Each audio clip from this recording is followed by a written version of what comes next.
የተከበራችሁና የተወደዳችሁ በኦርቶዶክሳውያን ከሁሉ ማስቀደም እንኳን ለጌታችንና ለመድኃኒታችን ለኢየሱስ ክርስቶስ 1984ኛው በዓለ ትንሣኤ ጾመ ሕማማት ሳምንት እንኳን አደረሳችሁ እላለሁ። እግዚአብሔር ከሁላችን ጋር ይሁን።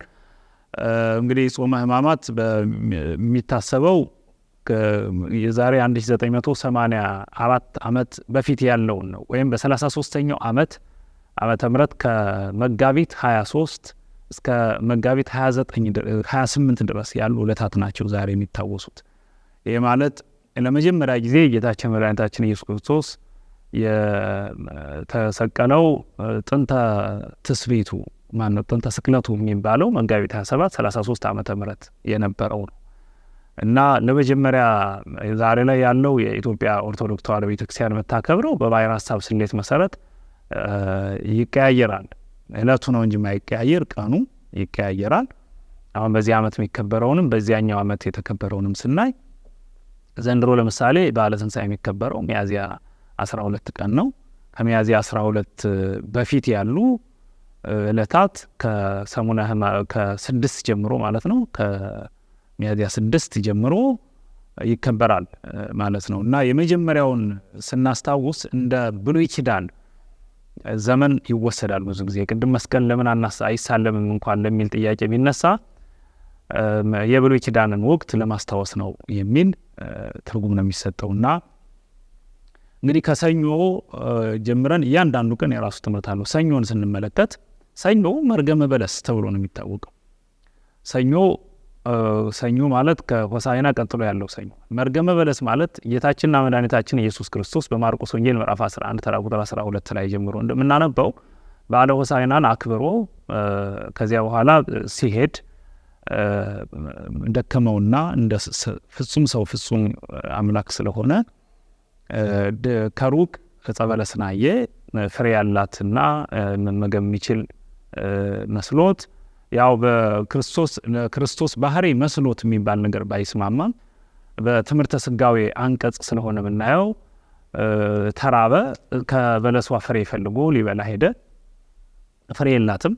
በዚህ ምክንያት ፍሬ ሊያፈሩ የሚችሉ ተክሎች የተተከሉበት ቦታ ላይ ቦታ ይዛም ቁማ ፍሬም ሳታፈራ ስላገኛት በቁጣ እንድትነቀል ፍሬ ስላላፈራሽ ብሎ ከአለችበት ተነቅላ እንድትጠፋ ተገሰጻት።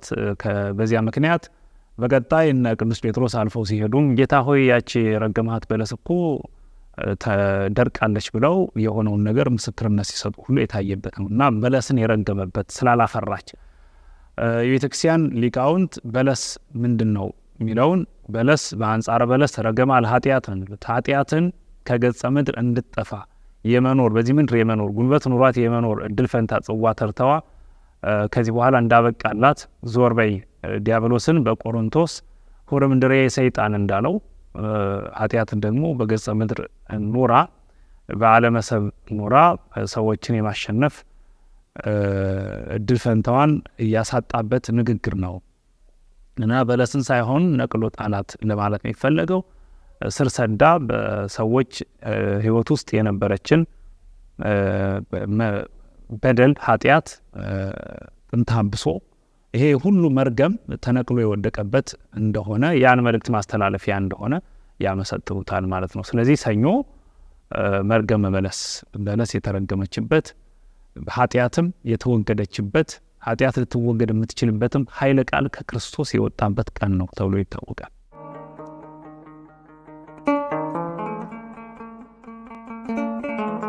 ሁለተኛው በሰሙነ ሕማማት የምናየው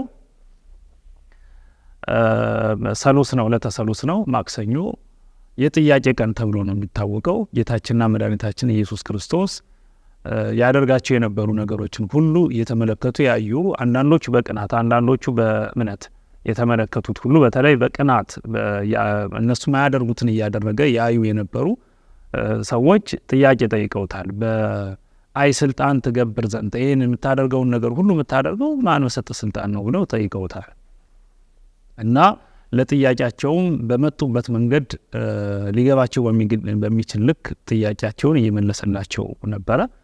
ስለዚህ አይሁድ ጥያቄ ክርስቶስን የጠየቁበት ቀን ነው ብለን ዕለተ ሰሉስን የጥያቄ ቀን እንለዋለን ማለት ነው።